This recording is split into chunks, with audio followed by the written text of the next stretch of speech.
இந்த copper, nickel, chromium, ஆல்மினியம், phosphorus இந்த 5 கெமிக்கலும் நம்ம அதிகமா ஆட் பண்றதுனால நம்மளுடைய கரோஷன் ரெசிஸ்டன்ஸ் ஸ்டீல் வந்து இதனுடைய கரோட் ஆகிற தன்மை வந்து ரொம்ப நாள் நமக்கு லைஃப் கொடுக்குது. ஸோ இது ஈஸியா கரோட் ஆகிறதுக்கு வாய்ப்பு இல்லை.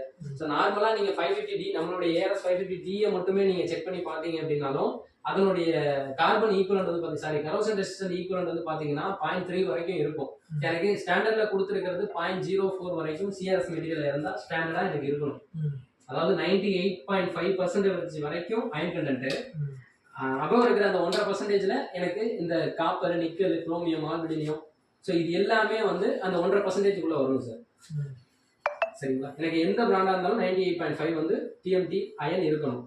ஃபெரஸ்ன்னு சொல்றோம் பார்த்தீங்களா, அந்த ஃபெரஸ் கண்டென்ட் இருக்கணும். ஸோ இது வந்து நம்ம சிஆர்எஸ், நம்ம 550D ரெண்டுத்தையும் நீங்க கம்பேர் பண்ணி செக் பண்ணி பார்த்தாலும் உங்களுக்கு தெரியும். நார்மல் 550Dல உங்களுக்கு கரோஷன் ரெசிஸ்டன்ட் ஈக்குவலன்ட் எவ்வளவு இருக்கு, இந்த